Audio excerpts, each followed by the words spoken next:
Okay, we should be going live in just a second now.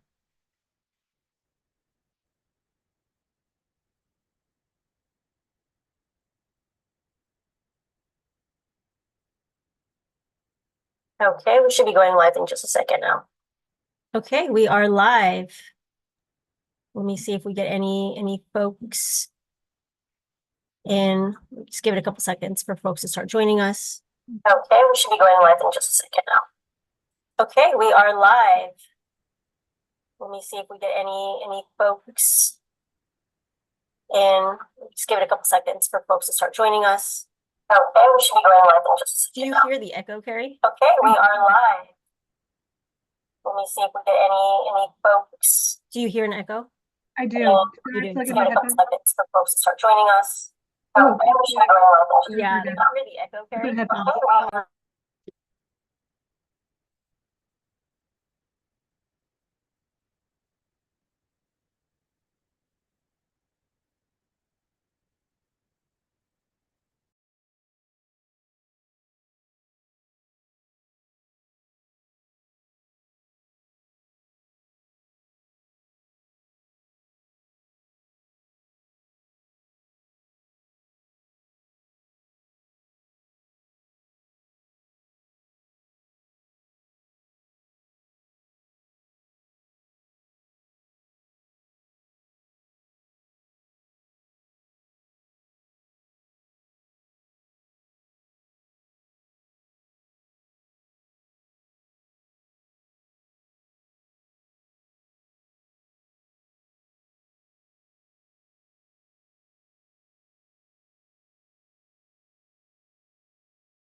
For anyone who just joined us, we are just figuring out a few technical issues with the sound.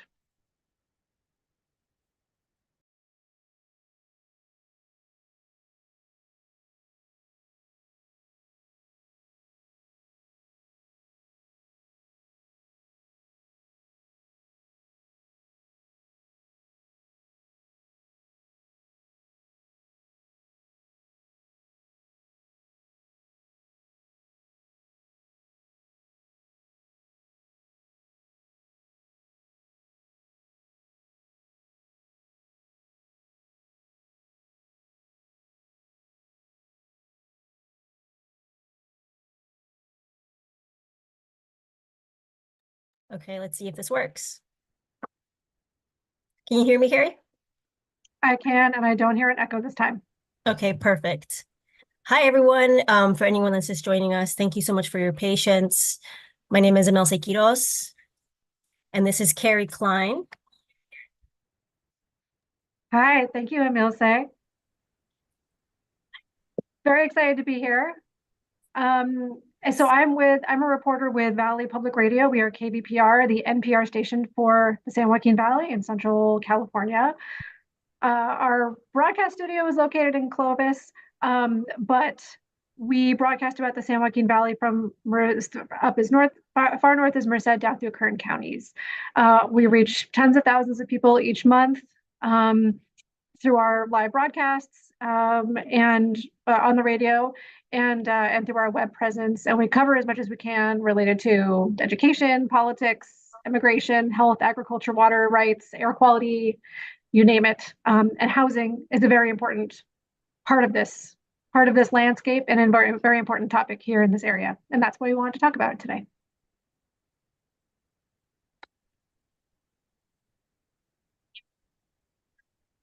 And then we have also been working alongside agriculture, water rights. Let's see. Okay, I do hear a little bit of an echo now, Emil say. I didn't hear it at all before that. Okay, are you hearing an echo? Sorry, everybody. Emil say, are you hearing anything? Yes, I can hear you. I'm okay. Okay. Yeah. Okay, great. And then we're working alongside 1A and Emil say here because we're a part of the Remaking America partnership. Yeah. So Remaking is a 2-year project. Give me just 1 second, Kerry. I'm having some technical issues on my end.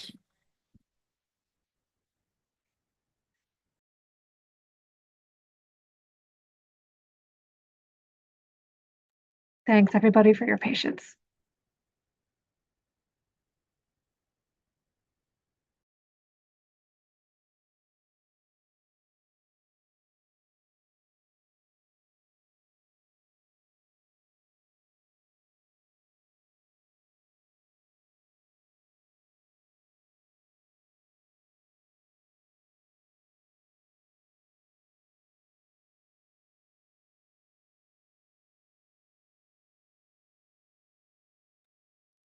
Okay, Carrie, can you hear me? All right, we should be all good now. So sorry, so you did hear it echo for a second there. Just for a second, just a little bit here and there, but it's not constant. Okay, great. Thank you all for your patience. For anyone that's tuning in, my name is Anelsa Quiros, and I am the Remaking America producer with 1A. And Carrie just introduced herself. Thank you so much, Carrie, for stepping in while I was having some technical issues. Remaking America is a 2-year project that provides a platform for communication, comprehension, and change. It's also funded in part by the Corporation for Public Broadcasting. And we are reaching the end of this project, actually. It's been a great 2 years. And this is the final live engagement that we're going to be doing for the project. Carrie, can you tell us a little bit about KVPR, your reach, and your work? Sure, yeah. So I'll recap. We already sort of introduced a little bit of that, but we cover a lot of areas or a lot of really important topics as much as we can here in the San Joaquin Valley. We're a relatively small newsroom, but we are getting out through 6 counties here in the area from Merced down through Kern. And housing is just one of those topics that we've been really interested to, that we cover when we can, and we've been really interested to dig into it through this project. Great. And if you're here, if you're joining us, if you're watching us on YouTube Live right now, go ahead and drop us a comment or a question that you have for Carrie about anything that's going on in the San Joaquin Valley, or any questions that you have around housing in the Central Valley. We'd be happy to answer those. Or if you just want to let us know where you're tuning in from, that'd be great also. So tell us a little bit about, this housing engagement story that you all did. What did it look like, and what were some of the feedback that you got? Right. Well, first I think I'll share a little bit about, why it was that we wanted to do this type of engagement work. And I think, housing is something that is a topic that obviously affects everyone. And yet experiences can be so incredibly different. So the San Joaquin Valley has long been considered one of the most affordable places in California to live, but that's changing. Comparably, yes, we might be, but in the last decade, costs have been creeping up, and then really during the pandemic, costs have really shot up. So to present a few data points, just a month ago, Forbes ranked Fresno as the 9th most competitive rental market in the US, which means it's got a high share of renters and low rental availability. That's not rocket science for anyone who's looking. And, a Fresno City report from 2022 shows that we're short by tens of thousands of homes for renters who can afford less than $1,000 per month. So on, the lower rental end, and that's significant because, the fair market rate for a 2-bedroom apartment in Fresno and Bakersfield is right around $1,200. And that means that residents would need to make more than $20 an hour to be able to afford just to rent a 2-bedroom apartment. $20 an hour, or commonly much higher. And this one, the statewide minimum wage is $16 per hour. And in 2022, another ranking showed that nearly a third of renters in Fresno paid more than 50% of their salary to rent, 50%. And so, and of course, these stories abounded of people settling here in this area from the larger metropolitan areas of California, from the Bay Area, from LA, coming here where they could work remotely, but for cheaper cost of living. And that's been driving up housing prices as well. So, that's all data and statistics. And we wanted to get a deeper understanding of what all these data points mean to the people actually living and working and raising kids here in this region. And we figured an effective way to really engage our listeners and community was through a survey. So we asked, a handful of questions. Anybody who filled the survey out and who might be watching now, you're obviously familiar with it, but we asked a handful of open-ended questions like, tell us about your current housing situation, name challenges you faced either applying for or buying a home, whether you own one and what might prevent you from owning one, if that's something that you want.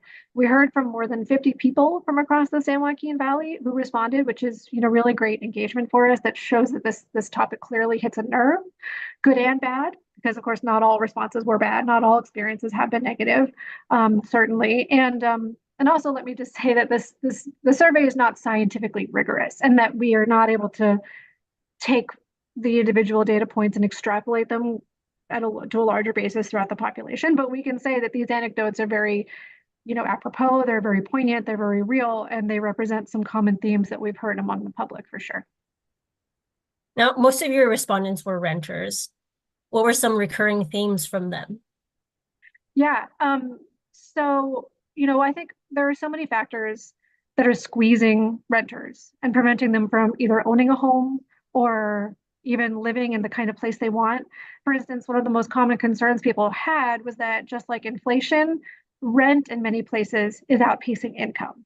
And so many people say their salaries have been stagnant or increasing only minimally, while rents can be rising steadily in many places. I'm going to share a little bit of my some audio here in just a second. Um, share my. Okay. And so, I think one of the, right, so this idea is summarized really well by a woman named Bridget O'Reilly in Fresno. I spoke to her in the last couple of weeks. She and her husband are both government workers. They have 3 kids, and yet, let me find her audio. Okay.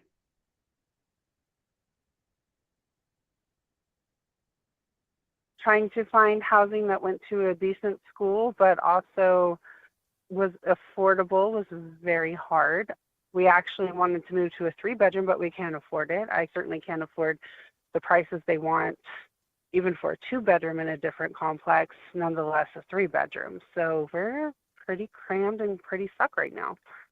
They also have a few years left to pay off student loans. Then Bridget says she's hoping they can upgrade to a bigger rental, but it'll still be tough to save money at that point for a down payment, even if they wanted to buy. A lot of people are in precarious situations. Another respondent was Ariel Wagon. He lives in Bakersfield. He works 2 jobs. His wife is disabled, and they're raising 3 kids. He said it's been hard to save. He doesn't have great credit either. And he said that for right now, they are renting a nice single family home that they like, but they're terrified about what could happen if their situation changes.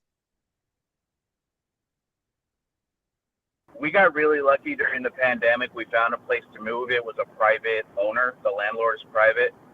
And we genuinely do not want to bother him because we're just very grateful for what it's been. We still have like a very low rent, and he's been very great through it all. And like, we're terrified of bothering him and annoying him. And then just him being like, you know what, I could rent your house out for like $2,500 easily and leave us in a terrible situation. He says they even do a lot of maintenance themselves to not disturb their landlord. Another common concern, income requirements in order to qualify for a lease. So many property managers require an income to be 2.5 or 3 times higher than the rent. And so now, regarding that, we'll hear from someone named Kerry Klein. He lives in Bakersfield as well. He says he works full time, but at $17 an hour, he can't qualify for a lease in most parts of the city. He also doesn't own a car. He bikes to work, so he's limited geographically where he can go. So he sublots a room in a house near the store where he works. I'll play a quote from him here. And by the way, his line is going to cut out just a little bit.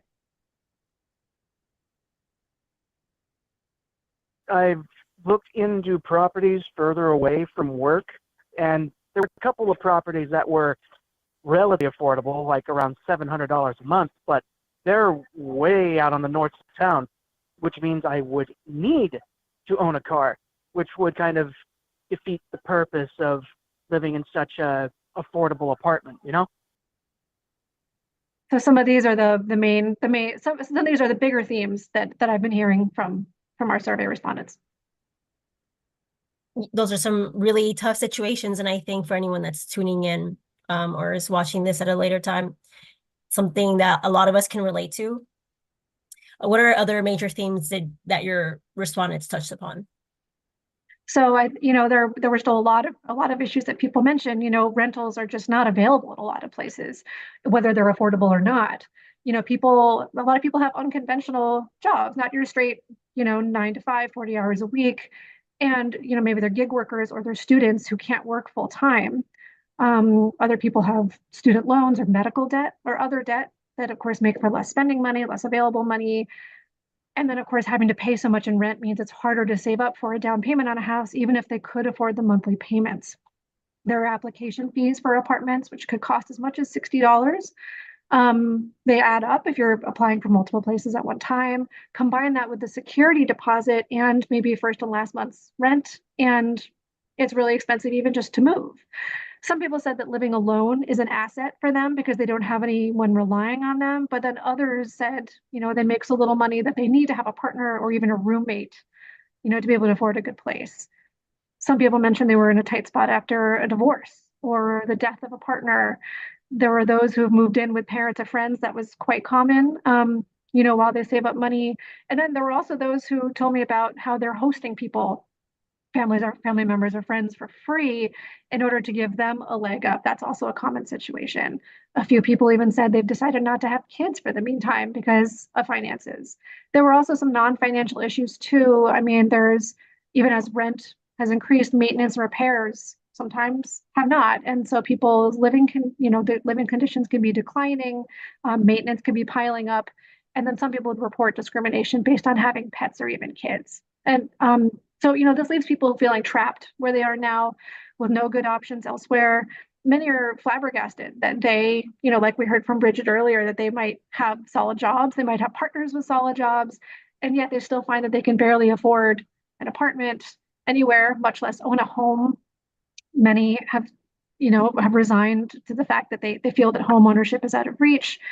And then this also has led many to feel disenfranchised, not just about housing, but about other issues as well. Like, how can I be expected to prioritize anything other than the necessities when I can't even afford a decent place to live and when it feels like maybe society has left them behind? Do you have, so I know you heard from a lot of renters. Did you also hear from homeowners? And if so, what did they say? Yeah, definitely. There were a number of homeowners who responded to the survey too. Many mentioned having to pay over asking price when they bought their homes, depending on what time of that was in the housing boom. You know, um, Repairs and maintenance are costing more than they used to because, of course, of inflation. And just like many renters, many owners are feeling trapped too because maybe they can't afford, a bigger house or a different house that maybe they could have a couple of years ago. Maybe they're just in what they think of as a starter home, but realizing that they're going to have to stay there a lot longer. Notably, home ownership isn't the end all be all, right? Like it's also not the ultimate goal for everyone. And it's also not what everyone wants. And not to imply that that needs to be the goal for everyone.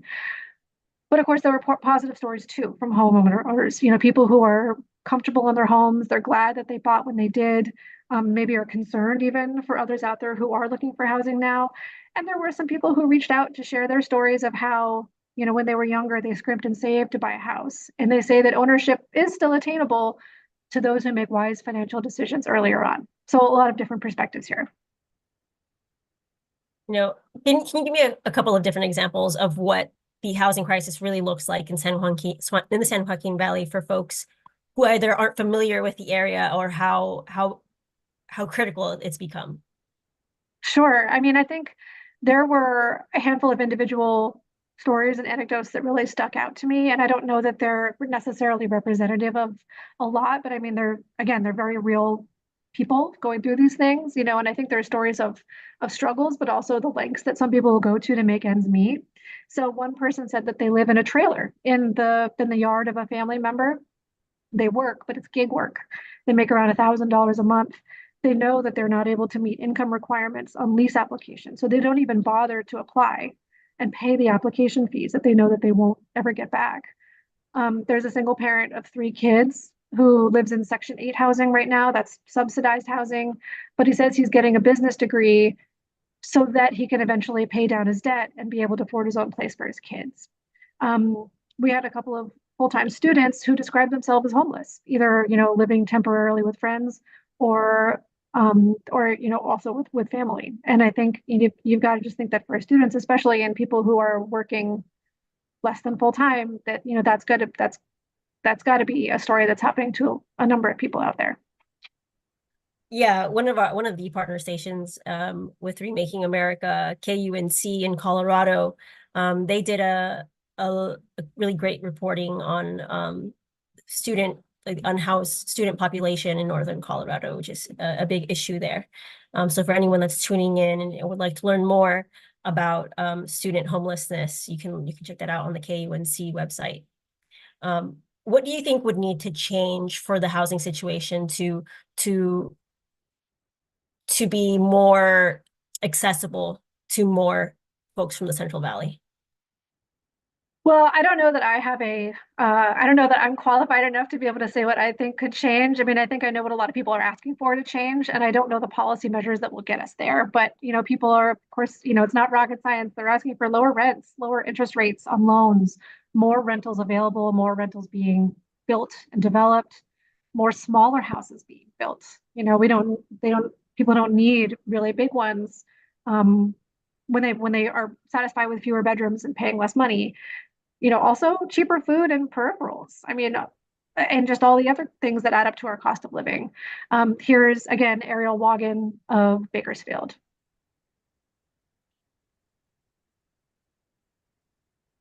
Everything needs to not be so much. For like one bag of groceries at Walmart, it's like $30 just to fill up a bag. And I asked some of these folks what they would want to say to their elected leaders about this. And here is Kerry Klein again of Bakersfield. I think what I would want to know first and foremost is how can these property managers justify these outrageously inflated rates? And kind of leaves those of us working at or near minimum wage, basically we're just left holding the bag. And in Fresno, Bridget O'Reilly says it's demoralizing to be able to afford so little, especially when she and her husband are both civil servants. I can't provide for my children. I can't do the extracurricular things, and I can't give them a little bit of space to just, have a little bit of freedom or even just have their own room, even though I'm out here trying to serve the public. So thank you so much for sharing those audio clips. Those are really powerful. And for putting those together, assembling those together for this discussion. It's really great to hear firsthand testimony from folks, especially folks that filled out this survey, and who really want to see a change in the Central Valley, and folks who are directly impacted. So if you could tell people who are tuning in now, what comes next with this engagement project that y'all are working on? What's the next step here? Yeah, and I think this does answer some of your previous question too, of what could help alleviate some of this, or at least there are some attempts out there to alleviate some of this. There are some changes, potential changes coming to housing related policies soon. For example, there's a new law going into effect in July in California that will limit security deposits to just 1 month's rent. Some places they ask for first and last months.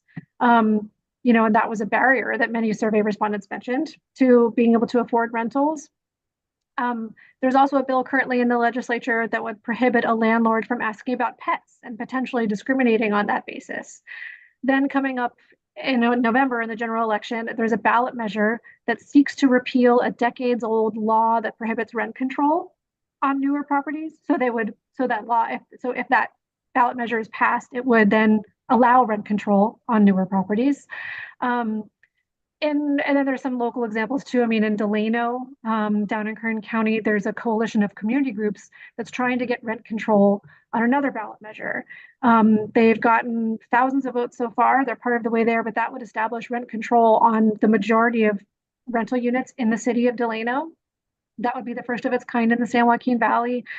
And of course, rent control, however, is a really thorny issue. I mean, many believe it kind of backfires and it leads to homeowners doing less building maintenance because they have less money to work with. It could lead to developers not even building as many rentals, knowing that there will be less money to be made. And Fresno leaders specifically have voiced these concerns, including Mayor Jerry Dyer and many city council members as well.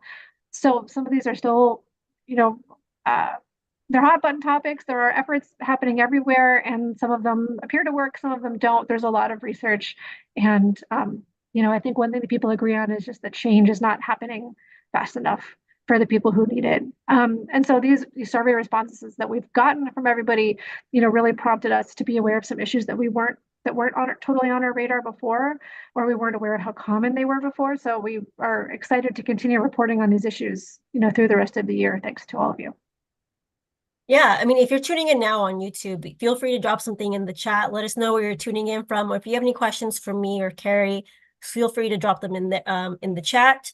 We'll be here for for another minute or two before we sign out. But Kerry, what were some of the issues that were brought up that you all weren't aware of before the survey? Well, I think that I wasn't aware so much of the income requirements and the legalities of income requirements on leasing, on leases and rental applications. I think that I wasn't aware that there actually was necessarily a hard number to cut off at, but that could be determined by property managers and owners themselves. So they can determine how much income you need to have above the actual rent. I think there is a legal cutoff for how high you can make that income requirement, where it is no longer legal to require that high. But I think having that income requirement is legal, and so that I did not quite realize. I think also, I didn't realize that. I think also traditionally, again, coming back to the idea of working for a government agency and being a civil servant, I think those have typically been considered really solidly middle class, comfortable jobs. And it was eye-opening to see that, to hear that, at least again, this is not a scientifically rigorous, investigation, but that at least for some individual people, that those incomes were just not standing up to the cost of living the way that they maybe could have in the past. I think the issue of homelessness for students, that's not a new issue. We knew about that, but I think that there's a lot to dig into about how common that is in this area. Remaking America, the whole goal of this project was to have local news driven by local communities. Why is it so important for communities to engage with their local newsrooms and vice versa? That's a good question. I think that because that's how that's one of the best ways for us to learn what is going on in our community. We do our best. We have our contacts depending on our beat and the topics that we want to cover and that we're interested in. We have people who represent community groups and government agencies and institutions of various sort and local groups. I mean, we have these contacts already, and we're in touch with them regularly to understand what's going on. And but they don't always capture everything that's happening really at the ground level with residents and with locals. And so projects like this, where we can kind of canvas a wide swath of people with a survey, and a survey is just one kind of engagement, but where we can really canvas a wide group of people with that, that allows us to get perspectives like at a density and concentration that we just couldn't get otherwise. But then that conversation doesn't have to be one way. Also, like we're not just getting information from people, but now we have a pipeline of sharing information, and that we can then engage back. It can be a two-way, where we then share this information back and kind of set up conversations in that way, and people can be sounding boards for us if they're interested in that. But it makes us more aware of what's going on, so that we're not siloed and isolated from the general public and always sticking to our same sources and contacts and experts. All right. And if folks tuning in now want to get in touch with you or share a tip or have an issue that they would really like you all to dig into, how do they get in contact with you all? Yeah, so we have a general news line of an email inbox that we all check regularly. That's news@kvpr.org. But I've been sort of the main contact on this project so far. You can also contact me directly. My email address is kerry@kvpr.org. That's KERRY @kvpr.org. Amazing. Kerry, thank you so much for all of the information that you shared today and for all the work that you put into this live discussion. How much longer will you all be working on this housing reporting project? Well, as long as it takes. I mean, the bounds of this specific project are nebulous, right? Because housing, that's always an important issue. We're hopefully always going to be reporting on it. I think that you can see stories coming out of this at least until the end of the year and hopefully much longer. All right, thank you so much, and thank you to everyone who's tuned in. I know it's if you tuned in on the East Coast, I know it's a little late, but thank you all for tuning in. If you do have any last questions for either me or Kerry, feel free to drop them in the chat now. The chat should be on the right-hand side of the YouTube video. If not, thank you once again for joining us. And as always, the news is to keep power to account, but you can always keep the news to account.